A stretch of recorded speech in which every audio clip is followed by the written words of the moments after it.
These tools of creativity have become tools of speech.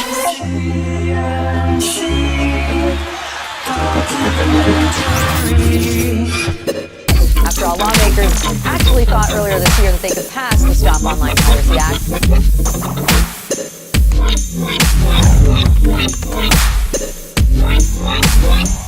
Aren't there other ways to combat piracy than stripping away your constitutional rights?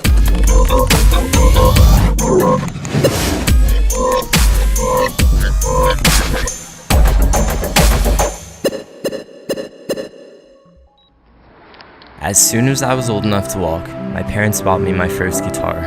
On that very day, I knew in my heart that all I wanted from that point on was sex, drugs, and rock and roll. Okay, maybe minus the sex and drugs. But I kept with music throughout my childhood and never stopped dreaming of one day becoming a rock star.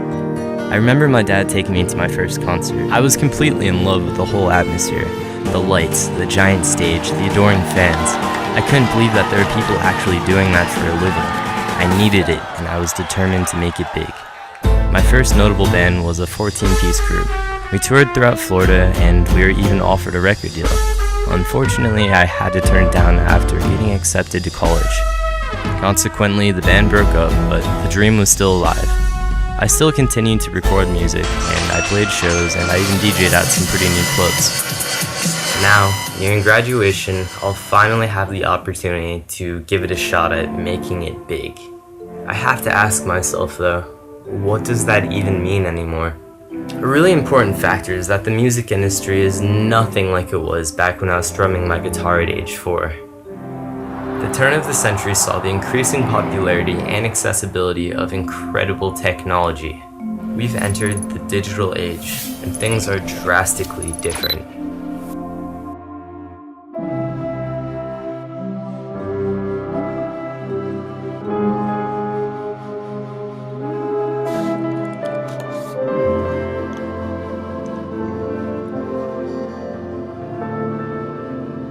I do know that the copyright laws got much more strict in the 1800s, and the era of the copyright is really the 20th century, because that's when you had mass media. You had the phonograph, which is the beginning of the recording industry, right? Then you had the radio in the 20s, and then the late 30s and technically the 40s, television, and then really in the 50s is when television took off.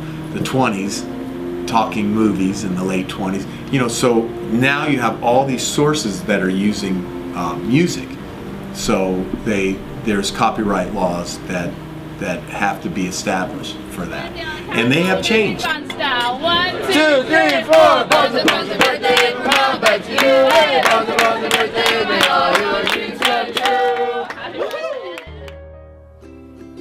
Happy birthday to you. Happy birthday to you. Well, the birthday song, along with many songs that we call evergreens, which means every year they keep generating money.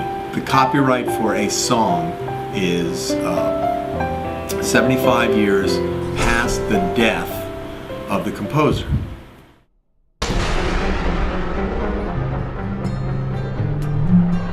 Well, they've consolidated. I mean, there's three major record labels. EMI got bought out.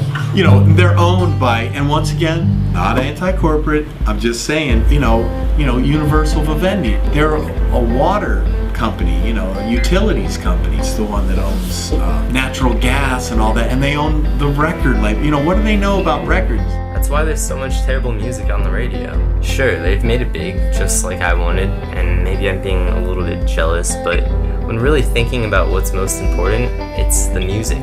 And I feel like a lot of that's being lost in this whole corporate translation. Mainstream music has relied on a formula, or a pop structure. And what that is, you have your intro, and then you go into your verse, chorus, bridge, and then chorus, outro. And your song's over. I personally don't know if I can think of a single song on the radio right now that's not using this cookie cutter structure. But it sells. I don't know why, but it does.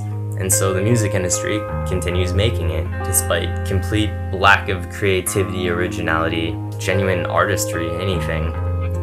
So with that said, profits are the main concern of major labels, not the artist, not even the music. In an example given by Steve Albini, known for producing Nirvana's In Utero, there's a band. As you can see, while each band member got a net income of around $4,000, the record company made over $700,000. The band's now a quarter way through their contract and has made the industry over $3 million. The band members have each earned about 1/3 as much as they would have working at a 7-Eleven. Since the previous one never recouped, the band won't have any leverage and will have to oblige. Long story short, they're fucked, and this happens all the time. According to the RIAA, music sales in the US had dropped 47% within 10 years after the emergence of Napster in 1999. Help us stop piracy. Let's terminate it. As for statistics, yeah, I mean, the RIAA puts out crazy numbers every year about how massively damaging piracy is. The numbers they put out range from wildly exaggerated to completely made up, and they had really just come out of nowhere. They had really been made up with no basis and been repeated by the FBI and customs and legislators. I just don't take any claims they make about the magnitude of the harm at face value anymore. The recording industry is threatening her with a lawsuit unless she pays a $3,000 settlement. To protect her identity, the student has asked to remain anonymous. We asked about her initial reaction to the letter. When I find myself in need of music, pirate babes to come to me, a million songs to pirate down on me. 22,500. During class, bringing laptops, make it fast. Media fire alarm wire down on me, down on me, down on me, down on me, down on me.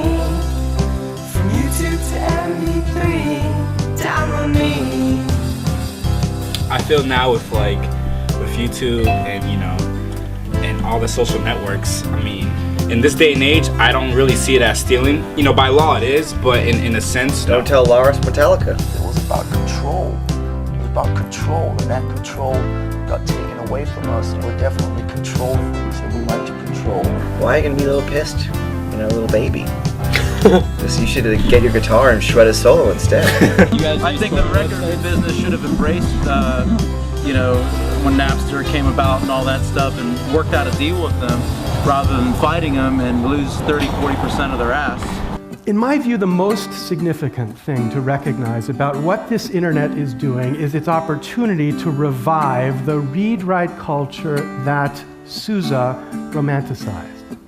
Digital technologies is the opportunity for the revival of these vocal cords that he spoke so passionately to Congress about. It has to do with everything. Everyone now is a bandmate or an artist or whatever, because they can just throw it on the internet. You can make a Facebook album that says, Stevie art album, and it's just him making stick figures, but he's an artist, you know what I mean? And with music, you can upload a video to YouTube, or you can download, GarageBand, and you can do everything. Internet and all the tools, it's readily available, and they keep getting better, and they keep, if you're talking about the democratization of it, it has leveled the field in a lot of ways. And if an artist does hit, when going to a music publisher or a record company, now you can say, what can you do for me, instead of vice versa. Back in the day, you depended on the major studios, the physical studio space. You had to have all the right studio sounds with all the right rooms, all the right mics and everything like that. Nowadays, the cost of recording equipment is starting to be more affordable to the everyday musician. You can go to a music store and buy a decent sounding microphone for $100. That obviously makes it more accessible for every musician. Of course, live shows, you gotta promote. You gotta promote yourself as hard as you can. That you have the tool of the internet to use.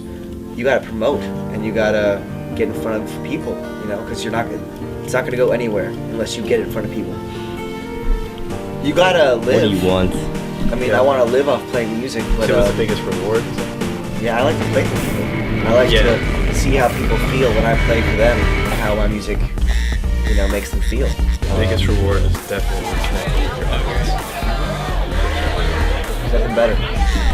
There are always going to be people who see what someone else is doing and say, I can copy that, and if I can make some money off it, then yeah, why not use a formula and just, you know, as long as there's money in music, that's always going to be going on. I listen to, like, if I can hear that person, like, not just a pop song that I can sing to, but like if I can kind of hear what they're feeling, then to me that's what I go for. That's what I really, connect with. When I connect to other people, I try to make it so that they can basically hear my thoughts, like hear what I'm passionate about, kind of like the way I see the world. So that's what I try to do with combining structure with creativity. I finally found you.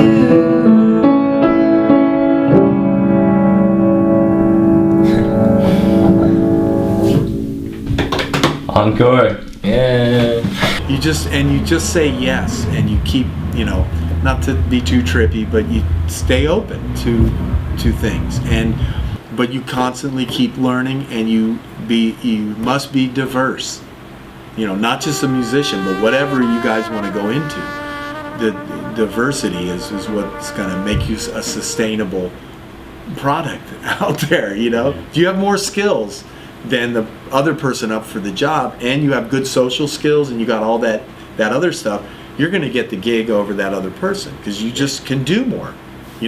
Companies are looking for multitaskers now. Let me record on track 3, please, Hal. Hello? Hal? Do you read me? Hello, Hal, do you read me? Affirmative, Chase. I read you. Record track 3, please, Hal. I'm sorry, Chase. I'm afraid I cannot do that. What's the problem? I think you know what the problem is just as well as I do. I don't know what you're talking about, Hal. The music industry is far too important for me to allow you to jeopardize it. In the digital age, power has been restored to the musician. It's no longer in the hands of major corporate monopolies. So this is my chance, your chance, our chance to do something. And there's truly no better time than now. I guarantee that if you have the talent and you have the dedication, the drive, the heart, your music will find its place in the world. This is our chance to connect, our chance to embrace our creativity to the fullest, our chance, our time to stand up against new government policies and regulations that are trying to limit our creativity. I mean, this is the digital age, and things are drastically different.